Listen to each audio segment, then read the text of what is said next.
السلام عليكم ورحمة الله وبركاته. النهاردة ان شاء الله هنعمل معاكم بقى ايه تخزين الملوخية. وزي ما انتم شايفين كده اهوت يا جماعة، انا جايبة كمية من الملوخية. ان المرة اللي فاتت في الفيديو التاني كان جايلي زيارة انه بادي انا بقى ايه جايبة الملوخية مشترياها.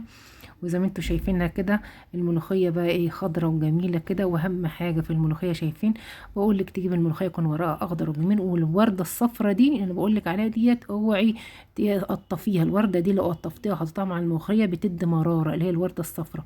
اما احنا كده بنقطع ايه الورقه، بقول لك الورده الصفرا دي ما تقطعهاش، دي بتدي مراره للملوخيه. اما دلوقتي انا بقطف الملوخيه من الاوراق بتاعتها، كل ورقه بقطفها من الساق بتاعها اللي هو العود الرفيع ده اسمه الساق دوت، ايه بتقطفيه منها بالراحه. اما الورقه دي اللي متلطعه اللي انت شايفاها دي فيها متلطعه كده بحاجات سمراء، دي ايه بلاش منها، بتستبعديها. وطبعا بتحطي ايه العيدان في حته والورق بتاعك في حته. تمام، بقول لك ادي الورده دي مهمه جدا، متقطعه العنقود كده من النص. ده هو بيدي عرق للملوخيه، بيدي المطه بتاعه الملوخيه. خلي بالك المطه بتيجي منين، او العرق من الورده. ودلوقتي بنقطع ايه الورق اللي حواليها بنشيله من السكان. اهم حاجه نشيل الورقه من السكان، العود ما ناخدش العود مع الورقه. تمام، انه مش بحلو لما بنيجي نخرطه ويتعمل مع الملوخيه.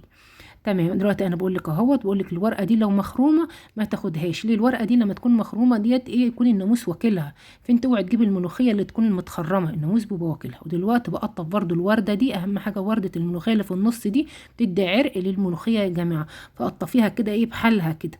فاهمه؟ انا بجيب لك واحده تانية اهي. فقطفي اهم حاجه برضو ما تجيبيش الملوخيه اللي متخرمه عشان الناموس بيبقى واكلها. اهي بقول لك اهي الورده اهي من النص دي هنقطعها. بقول لك اهي هنقطعها، دي اللي بتدي عرق للملوخيه. شايفه؟ اهي بقطعها دي جميله جدا. وبعد كده بشيل الورقه من حواليها. واهم حاجه بقطعه من العيدان اللي هي السيقان بتاعتها. تمام، بجيب لك واحده تانية اهي. وبقول لك الورقه عندي الملوخيه سليمه وما فيهاش اخرام. اهم حاجه تكون الورقه كده خضره وجميله كده بتلمع وما فيهاش اخرام ولا الورده الصفرا فيها. وباخد العنقود ده اللي بيدي عرق، العنقود ده اللي بيدي عرق. اما الورق ده بشيله برده من حواليها كده بالراحه، وبستبعد السيقان اللي هي العيدان دي. تمام، ده كده تقطيف الملوخيه الصح. تمام، بقول لك انا هكملها مع نفسي. بعد ما خلصتها خالص رحت جايبه بقى ميه، وببتدي كده ايه اغمرها حلو بالميه واغسلها حلو بالميه زي ما انت شايف. وبغسلها بدل المره 2 و3 7 مرات لغايه ما احس الميه بتاعتها نقيه وجميله. وانا هوريكي دلوقتي كميه ايه التراب اللي كان فيها او العفار اللي كان في ايه في الملوخيه. اهم حاجه نتاكد ازاي إن اتغسلت حلو.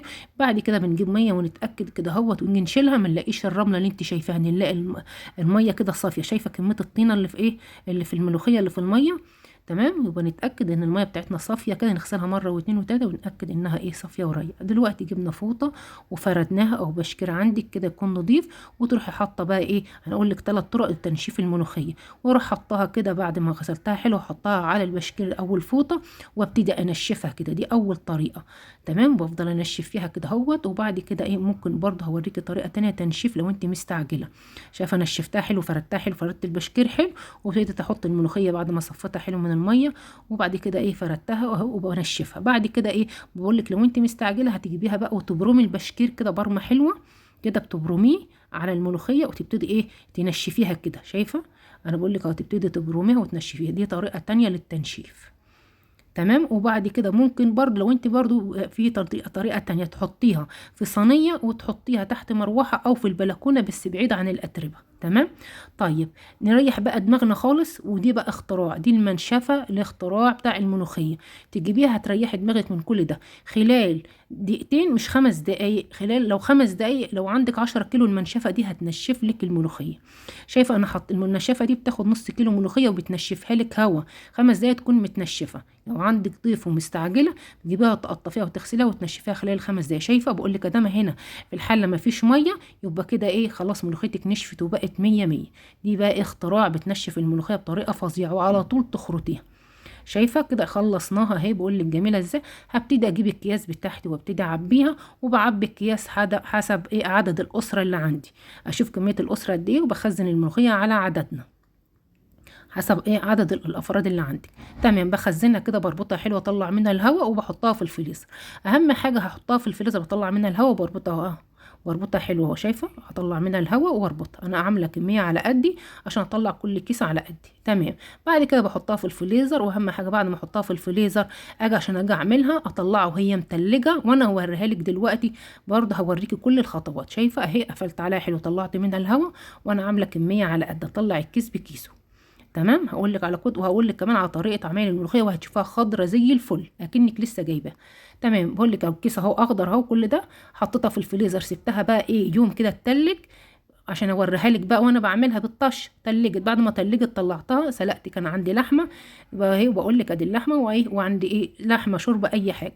المهم بعد كده جبت ايه 5 فصوص من الثوم، هبتدي بقى اعمل لك بقى طشه الملوخيه، وحته فلفلايه صغيره، وابتديت ادقهم. وبعد كده جبت الشوربه بتاعتي. الشوربه ديت يا جماعه 800 جرام شوربه، يعني 3 كوبايات ونص شوربه. حطيت عليهم بصلايه صغيره للتسكير مبشوره بالمبشره الناعمه، وجبت طماطميه واحده بشرتها بالمبشره الناعمه، وجبت كده التوميه بتاعتي انا دقتها بريحه التوم كده اهو يا جماعه. وايه والتوم ده قد ايه؟ التوم دوت 7 فصوص توم، ومعلقه كبيره من الكزبره الناشفه الناعمه. تمام. وهحطهم واقلب كده يا جماعه اهوت، واحط مكعب ماجي. في الفتره دي بقى انا هسيب ايه الشوربه بتاعتي اهم حاجه تغلي. دلوقتي انا بدات بالشوربه، حطيتها على النار، ركزي معايا، وهسيبها تبتدي تغلي. عقبال ما تبتدي تغلي هطلع الملوخيه تحت من الفريزر، وابتدي ايه هعملها معاكم. شايفه جميله ازاي؟ بعد كده بقول لك اهو الصوت اهو، صوتها واضح. هبتدي بقى بعد كده ايه احطها عندي ايه في محضرة الطعام، وابتدي لو انت عندك في الخلاط هتحطيها في الخلاط، بس هتحط لها نص كوباية مية. تمام. لو انت عندك في الخلاط هتحط لها نص كوباية مية. تمام. انا دلوقتي بحطها في محضرة الطعام وهمتلجة اهي، وانا عمالة وشايفة بصي البخار التلج ظاهر ازاي، عشان تقولي لا ده مش متلجة اهو.